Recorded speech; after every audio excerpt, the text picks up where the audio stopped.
नमस्कार, स्वागत है आप सबका जीके मंत्रा के इस ऑनलाइन लर्निंग प्लेटफॉर्म पर। दोस्तों, आज हम लोग फिर से करने वाले हैं स्टैटिक जीके सीरीज का एक न्यू वीडियो, जिसमें हम लोग बहुत सारे स्टैटिक जीके के इंपॉर्टेंट क्वेश्चन करने वाले हैं, उसको डिटेल में भी देखने वाले हैं। तो चलिए शुरू करते हैं। तो सबसे पहले हमारा पहला क्वेश्चन है कि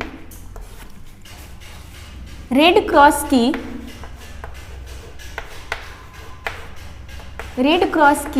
स्थापना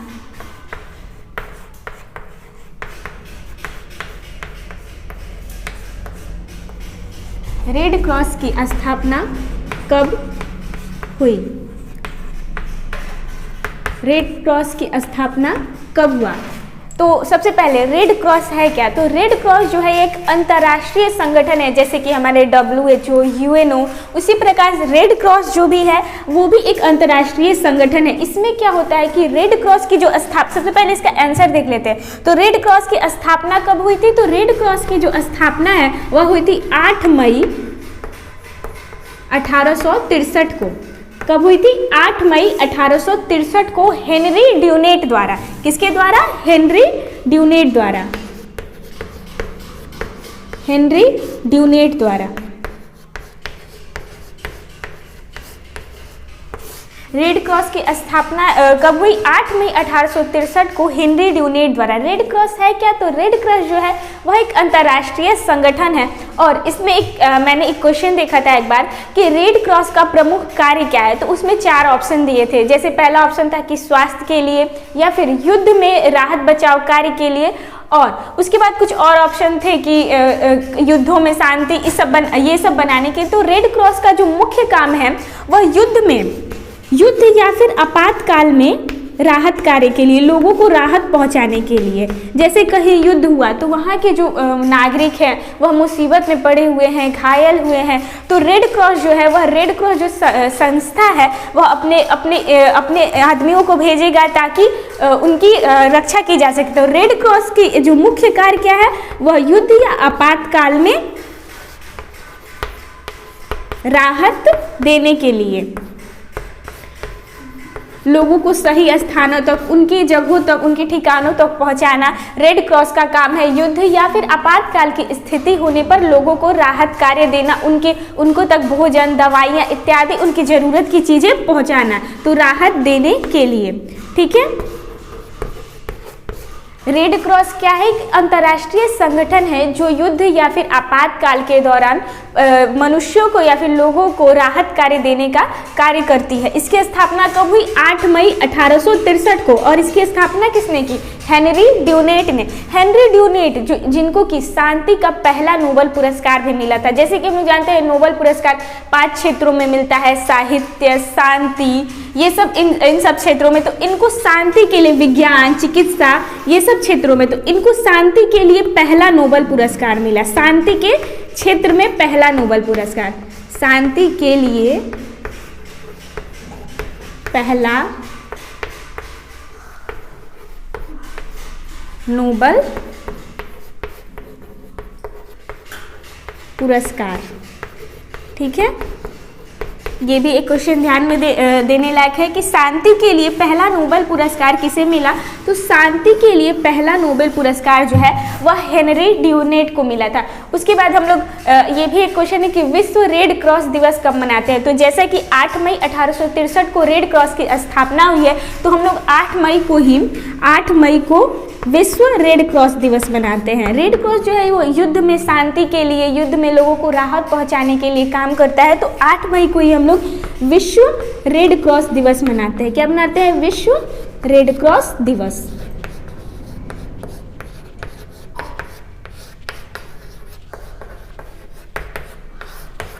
यहाँ पर हमने क्या क्या देखा, फिर से एक बार देख लेते हैं। रेड क्रॉस की स्थापना कब हुई? तो रेड क्रॉस की जो स्थापना है वह हुई 8 मई 1863 को। किसके द्वारा हुई? तो हेनरी ड्यूनेट के द्वारा। उसके बाद यहाँ पर है इसका कार्य क्या है? तो युद्ध या फिर आपातकाल की स्थिति होने पर लोगों को राहत कार्य तक पहुँचाना, उनके तक भोजन, उनकी जो भी आवश्यकता की सामग्रियां हैं उनको तक पहुँचाना। उसके बाद है कि विश्व रेड क्रॉस दिवस कब मनाया जाता है? तो विश्व रेड क्रॉस दिवस जो है वह 8 मई को मनाया जाता है। ठीक है। एक बार देख लीजिए। और शांति के लिए पहला नोबेल पुरस्कार, इनकी जो स्थापना की थी हेनरी ड्यूनेट, उन्हीं को शांति के लिए पहला नोबेल पुरस्कार भी मिला।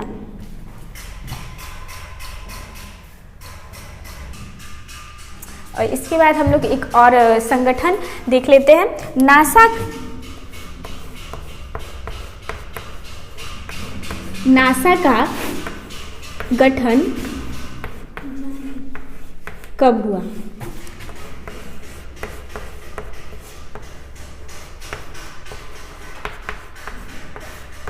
नासा का गठन कब हुआ? तो नासा क्या है, जैसे कि नासा जो है वह अमेरिका देश की स्पेस एजेंसी है। जैसे कि हमारे देश का स्पेस एजेंसी क्या है, ISRO, Indian space research organisation. उसी प्रकार नासा जो है वह अमेरिका का स्पेस एजेंसी है। क्या है? अमेरिका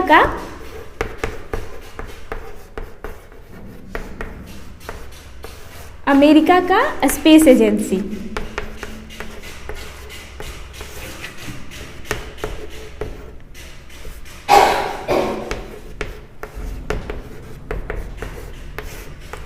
अगर हम लोग पूछे कि नासा का फुल फॉर्म क्या है, तो नेशनल एरोनॉटिक्स स्पेस एजेंसी। ठीक है, यहाँ पर मैं उसका फुल फॉर्म लिख देती हूँ, क्योंकि बहुत बार हमारे एग्जाम में पूछा भी जाता है। तो नेशनल एरोनॉटिक्स यानी कि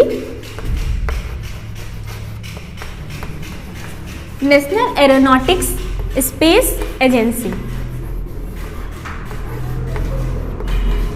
यानी कि अंतरिक्ष संधान, जहाँ पर अंतरिक्षों में जाकर वहाँ से शोध किए जाते हैं। तो यह नासा क्या है? अमेरिका का space agency, national aeronautics space agency, इसका फुल फॉर्म है। इसका गठन कब हुआ था? हमारा मेन क्वेश्चन तो है कि इसका गठन कब हुआ था। तो 29 जुलाई 1958। कब हुआ था? 29 जुलाई 1958। याद रखना है कब हुआ था नासा का गठन, 29 जुलाई 1958। उसके बाद ये भी पूछा है कि नासा का मुख्यालय कहाँ है? नासा का मुख्यालय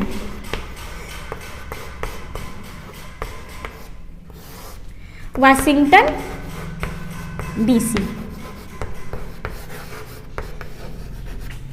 वाशिंगटन डीसी, नासा का मुख्यालय कहाँ है? Washington DC. अगर पूछे कि इसके पहले अध्यक्ष कौन है, पहले अध्यक्ष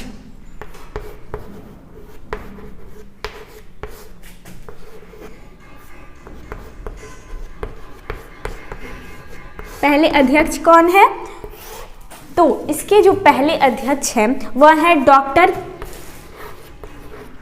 के टी किथ। डॉक्टर केटी किथ, इसके पहले अध्यक्ष कौन है? डॉक्टर केटी किथ। अगर वर्तमान अध्यक्ष पूछे तो इनके वर्तमान अध्यक्ष हैं, वर्तमान अध्यक्ष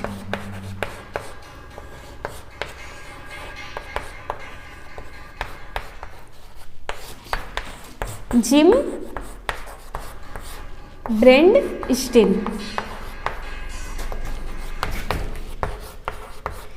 यहाँ पर हमने नासा के बारे में जो भी जानकारियाँ थी उसको जाना कि नासा का गठन कब हुआ था। तो 29 जुलाई 1958 इसका फुल फॉर्म है नेशनल एरोनॉटिक्स स्पेस एजेंसी। उसके बाद यह अमेरिका की स्पेस एजेंसी है। और अगर इसके पहले अध्यक्ष पूछे, क्योंकि पहले जो अध्यक्ष होते हैं वह सभी संगठनों के बहुत महत्वपूर्ण होते हैं और हमारे एग्जाम में हमेशा पूछे ही जाते हैं। तो ठीक है, इसके पहले अध्यक्ष कौन थे? डॉक्टर केटी किथ। क्या याद रखना आपको, इसके पहले अध्यक्ष कौन थे? डॉक्टर केटी किथ। और वर्तमान अध्यक्ष कौन है? जिम ब्रेंडस्टीन। ठीक है, देख लीजिए एक बार अच्छे से, नेशनल एरोनॉटिक्स स्पेस एजेंसी।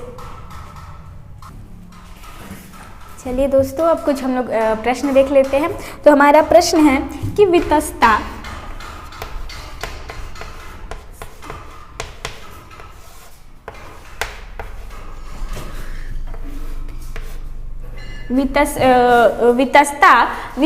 शब्द का प्रयोग, वितस्ता शब्द का प्रयोग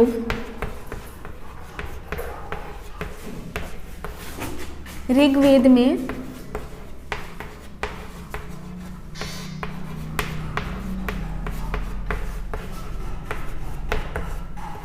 वितस्ता शब्द का प्रयोग ऋग्वेद में किस नदी के लिए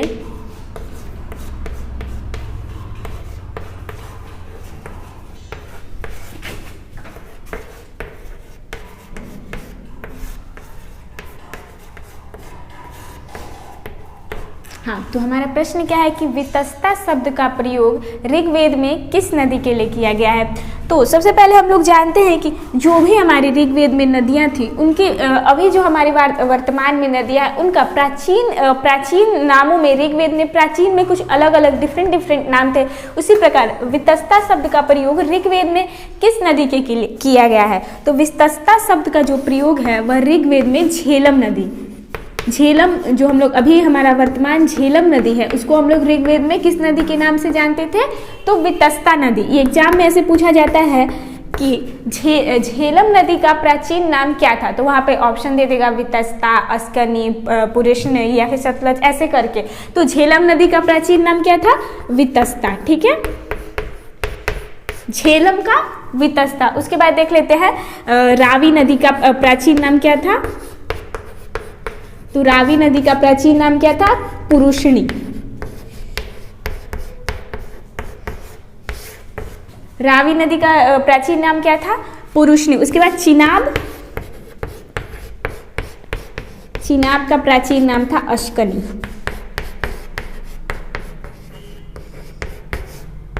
क्या क्या यहाँ पे हमने देखा कि वितस्ता शब्द का प्रयोग ऋग्वेद में किस नदी के लिए किया गया है। बहुत सारी नदियाँ थी जिनके प्राचीन नाम थे, या फिर कुछ नदियों के सेम नाम जो अभी चलते हैं वो प्राचीन में भी हुआ करते थे। लेकिन ये 3 नदियाँ, झेलम नदी पहले किस नाम से जानी जाती थी, तो वितस्ता, रावी नदी पुरुषनी नदी के नाम से, चिनाब, अस्कनी के नाम से जाना जाता था।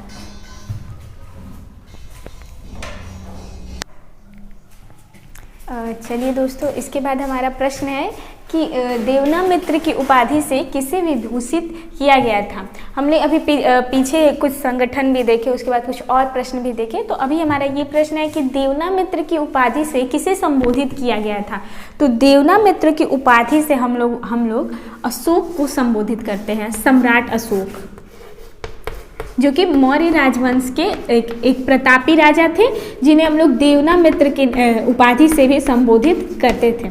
ठीक है, ये इनके 2 अभिलेख थे, मास्की और गुर्जरा। उन्हीं अभिलेखों में, अभिलेख क्या होते हैं, अभिलेख जो कि हम लोग को उनके बारे में विस्तृत जानकारियाँ देते हैं कि उनके राज्य में क्या क्या हुआ करते थे, या फिर उनके बारे में क्या क्या जानकारियाँ देते। तो इनके जो अभिलेख थे मास्की और गुर्जरा, मास्की प्लस गुर्जरा, इन दोनों अभिलेख में हमें इन्हें देवनामित्र की उपाधि से नवाजा गया है। ठीक है, मास्की प्लस गुर्जरा अभिलेख में इन्हें, जैसे ऐसे क्वेश्चन पूछ सकता है कि देवनामित्र की उपाधि अशोक के किस अभिलेख से प्राप्त होती है। तो ऑप्शन दे देगा मास्की, गुर्जरा, या फिर रुम्मी दे, या फिर उनके 14 अभिलेख थे। पहले ये जान लीजिए कि अशोक के कितने महत्वपूर्ण अभिलेख थे।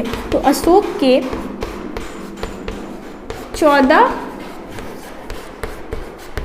14 अभिलेख पाए जाते हैं।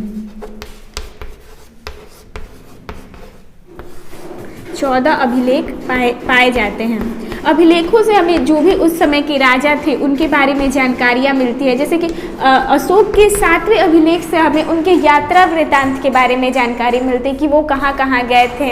जैसे श्रवण बेलगोला में गए थे बौद्ध धर्म का प्रचार करने के लिए। तो अशोक के 14 अभिलेख पाए जाते हैं। अगर इनमें पूछे कि सबसे छोटा अभिलेख, सबसे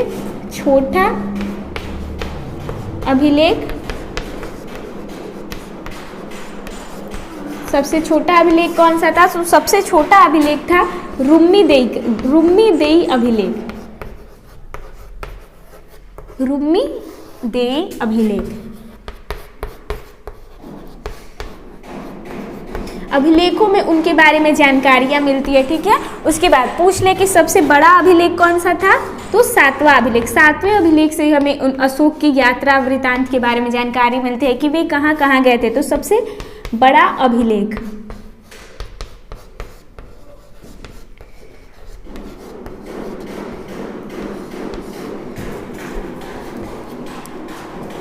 सातवां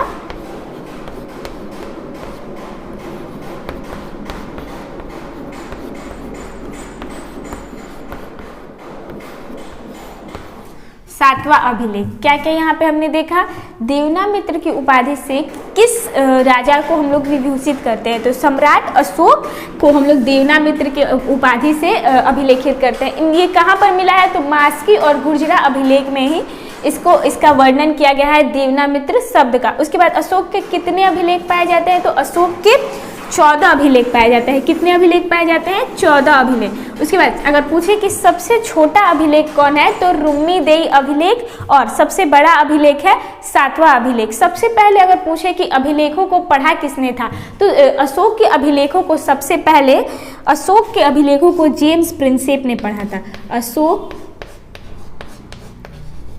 के अभिलेखों को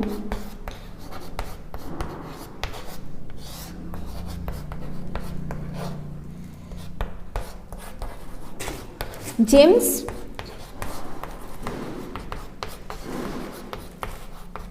प्रिंसेप ने पढ़ा था। ठीक है,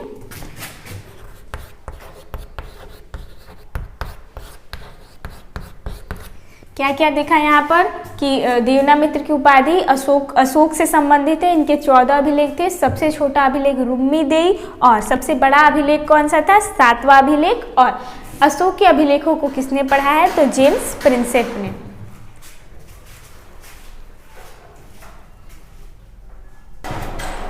चलिए दोस्तों, अपना एक और प्रश्न देख लेते हैं। तो हमारा प्रश्न है कि शक संवत एवं विक्रम संवत के मध्य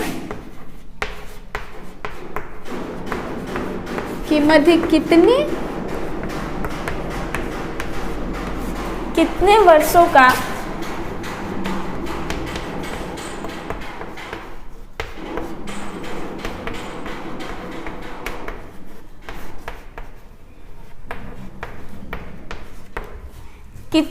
का अंतर है। तो ये जो मैंने आपको प्रश्न कराया है, इसमें हम लोग 2-3 प्रश्नों को आराम से देख लेंगे, और ये जो है थोड़ा ट्रिकी टाइप का क्वेश्चन है, जिसमें मतलब स्टूडेंट्स फंस जाते हैं। तो ठीक है, शक संवत एवं विक्रम संवत के मध्य कितने वर्षों का अंतर है।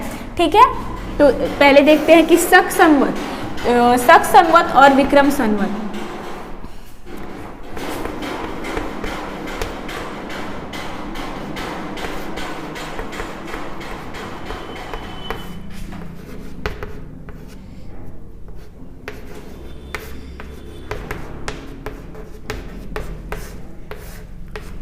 शक संवत कब स्टार्ट हुआ था, तो यह स्टार्ट हुआ था 57 BC में, यानी कि 57 ईसा पूर्व में। और विक्रम संवत कब स्टार्ट हुआ था, 57 BC में, यानी कि 57 ईसा पूर्व में। उसके बाद शक संवत जो है वह 78 AD, जिसके अनुसार हम लोग हमारा कैलेंडर भी चलता है 78 ईसा पूर्व में। तो इसके बीच यहाँ पर ये 0 से 57 साल पहले, और ये 0 से 78 साल बाद, यानी कि 0 क्या है, वह ईसा मसीह के जन्म का एक निर्धारित समय है, जिससे हम लोग BC एवं AD में डिफरेंट करते हैं। तो ठीक है, इधर हम लोग 0 से 57 साल पहले, और इधर 0 से 78 साल पहले। तो इनके मध्य शक एवं विक्रम संवत के बीच कितने साल का अंतर हो गया, तो 57 इधर प्लस 78 इधर, तो कितना हो जाएगा, 57 78 हो जाएगा 135 वर्ष।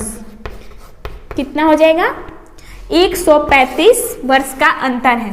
विक्रम संवत एवं शक संवत के बीच में कितने वर्षों का अंतर है, तो 135 वर्ष, क्योंकि इधर हम लोग चलते हैं माइनस में और इधर चलते हैं प्लस में। तो यहाँ से यहाँ पर आने में 57 साल, और फिर उसके बाद 0 से 78 साल जाने में यहाँ पर हो गया 135 वर्ष। शक संवत की शुरुआत किसने की थी, तो शक संवत की शुरुआत जो है वह कनिष्क ने की थी। अभी हम लोग जो है वह शक संवत के अनुसार ही, हमारा जो ग्रेगोरियन कैलेंडर है वह शक संवत के अनुसार ही चलता है। तो ठीक है, इसको देख लीजिए। तो चलिए दोस्तों, आज के लिए बस इतना ही रहने देते हैं। बहुत बहुत धन्यवाद आप सबका मेरे साथ जुड़ने के लिए। Please like share and subscribe to this channel. Thanks for watching.